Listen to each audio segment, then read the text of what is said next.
God, it would be so amazing to be able to with that person, but I'm not. Very weird. T3 Media. Hi, my name is Angelika Koch. I am a relationship and happiness coach, and I'm going to be responding to Emma Potts' comments on her video. The question that was posed is it really that hard for men to keep it in their pants? So we got one in from Sirocc Diesel who says, honestly, yes. The moment unattractive women are around us now, a lot of us have self-control, but we definitely contemplate if we want to sleep with them or not.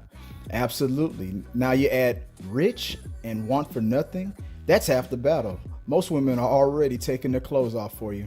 Okay, so let's just go on a rant really quick. First of all, I am not diminishing the fact that it is actually very difficult to not want to explore, to not want to have intercourse with other people, because the reality is that we are not naturally monogamous people in this sexual way. Normally, not everyone. Some people really are more naturally prone to that, but most people really aren't. And we also have to put into mind that there is the gene inside of some certain people, both men and women, that causes you to become more prone to cheating. But I think the problem is that we mistake a sexual urge and desire and just wanting to be able to explore with self-control. I think that is this huge issue, is that people are like, oh, well, I couldn't because I had this urge. Well, you could because you just chose not to. The reality is that you just chose not to. I have met, and then a lot of people use gender as an excuse. I have met women with higher sex drives than men. I've met men with exceedingly high sex drives. So the reality is that you have two people that may or may not have a high sex drive in and any party, either male or female, if they decide to cheat, that is because of their own choice. It's not an urge that they don't have any control over that causes them to partake in an action. They can control the urge. They'll still have it, like they have to control it, but the action is a choice, the action of sleeping. Right. Now, if we look at this comment, from what I was understanding, this comment was stating that, you have a surrounding of people that are not as attractive normally in their own personal preference. And then now you add both money and women that are attractive suddenly taking their clothes off. Once again, it is your choice to what you do with that. You can choose to say, no, keep your clothes on, because there's a lot of extremely wealthy people, both male and female, that choose not to cheat on their spouses. They choose to remain faithful, even when women throw themselves at them. But then there's other people that are like, you know what? Whatever, I'm going to do it anyways. I've got the money. I can always find new people. They have almost a very selfish mindset about this. From Áron Nemcsik, it's not that it's difficult to keep it in our pants. It's that it's so rare we get to let it free. We have to work a lot for it to get some bedroom fun. So when these girls who come to us offer an easy way to get some without working for it, then we go for it. He barely gets it in the bedroom. That's just a sexual incompatibility. Everyone has a different sex drive. There are women with very high sex drives and there are men with very high sex drives. And so if you get with someone who has a low sex drive, either male or female, there's going to be somewhat of a sexual incompatibility, and you have to meet the person halfway. And figure out, like, how are you able to, what ways can you unleash your needs, but at the same time respect your other partner and their desires and their needs and their urges and their drive. So it is about communication. It is about working through things. If you're struggling in the bedroom, you need to get a sex therapist to be able to help you with that. But a lot of these people, they don't want to put in the work, the emotional work, and the work it takes to get to a healthy place emotionally so that their partner and them have a healthy sex life. Next one is from William Gardner. In the immortal words of Robin Williams, God gave men two heads, but only enough blood to supply one at a time. Oh my gosh. So it sounds like both of these individuals are just using excuses. God, it was just like an excuse. It was such an excuse. Oh, I have to put in work. Well, relationships take work. And if you're not willing to put in the work in a relationship, you shouldn't be in a relationship in the first place. You really shouldn't. Just go out, If you want to have free sex or, cheap sex, then do it.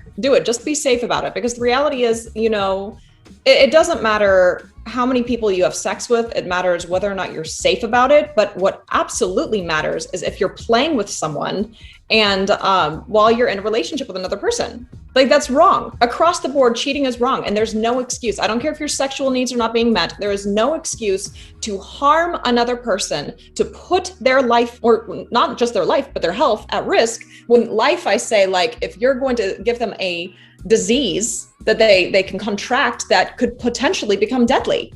I mean, how many different STDs go unnoticed and can cause long-term health effects to individuals that don't even know that they have it until it's too late?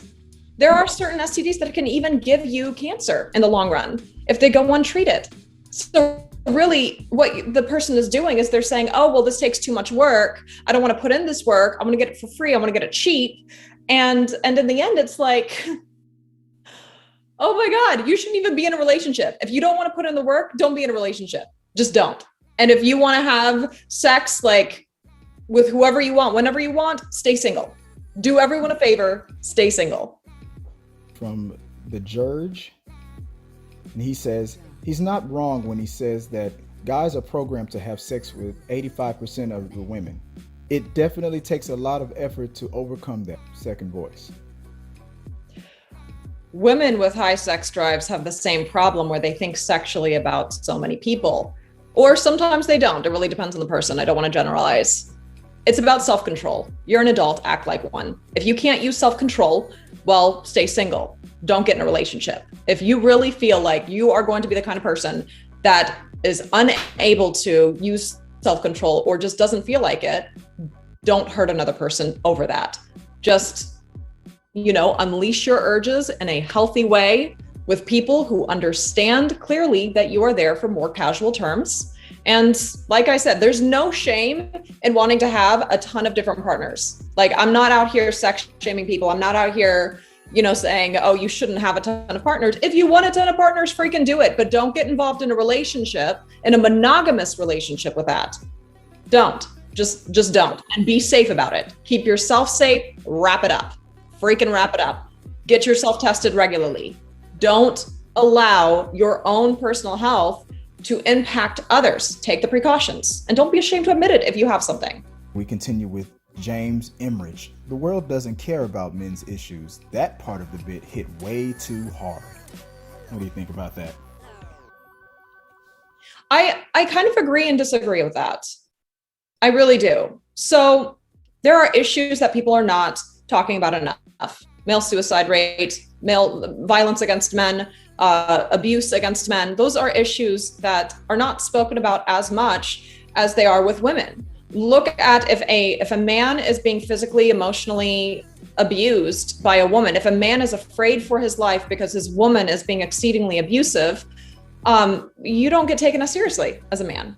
You feel ashamed to even talk about it as a man, more so than a woman, because women do feel the same amount of shame. Like, don't get me wrong, I don't want to say one feels more shame than the other, but it's different in society, because the man is supposed to be the strong one who's able to take all this shit, and the woman is the weak one that needs to be protected. So it's almost like a role that people tend to. They don't actually, a lot of times they don't take abuse as seriously as they should. But people tend to take abuse more seriously when it comes to women than men. And that is an inequality that I see. Now, there are a ton of issues with women that also need to be discussed, which we won't be discussing here, where it's the other way around, where men have more power and women don't. And these are things that are happening to us that are wrong. And it's a struggle with women. So there are both sides that are struggling. And so, like I said, I agree and I disagree, because I also see that oftentimes the people that are screaming the loudest about men's issues will a lot of times, not all the time, because there's a lot of really good men out there that don't do this, but will diminish women's issues. And I think that's a general problem. Men have issues in society that are causing them to feel like they can't talk about their mental health, or feel like they can show what's considered weakness or emotions. And women have certain issues also that they're struggling with, like rape and sexual harassment. Well, men can get raped too, but I mean, like, women are afraid sometimes to, or a lot of times, to walk to even their car at night, or to take a walk at night, or to go, to different places alone because they're afraid that they're going to be attacked, which is a struggle that not a lot of men feel in general. Some men do, but not a lot of them feel that. And we have a Kevin Karbonik who says, yeah, it's that hard. I paid for 18 years of a drunken one-night stand.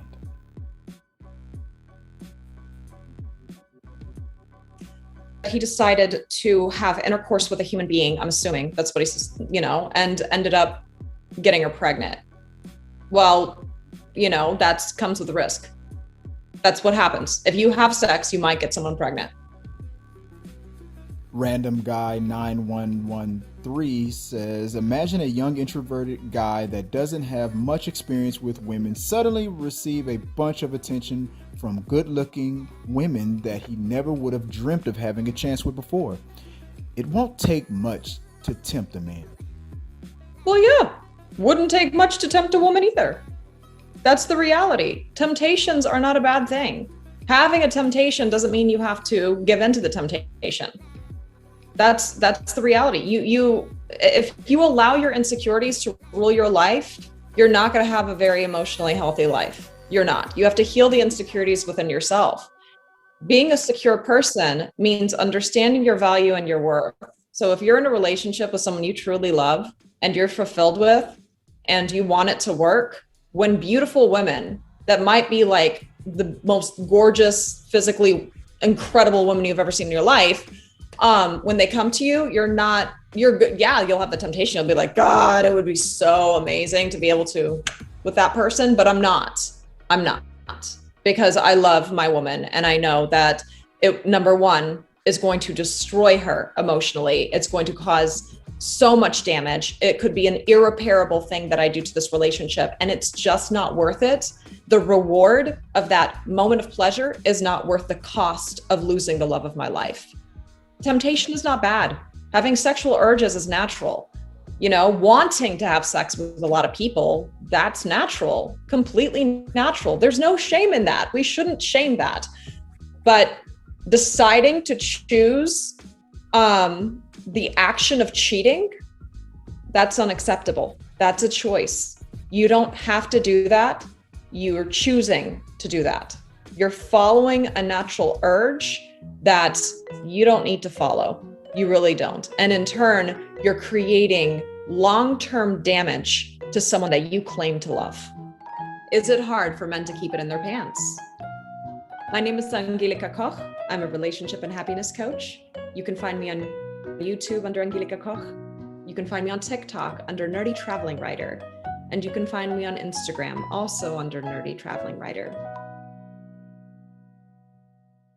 Our supporters help make all this content possible, so make sure you check out our Patreon page so you can help us bring you the content you want. Push the pedal to the freaking metal. I'm turned up just like heavy metal. Yo.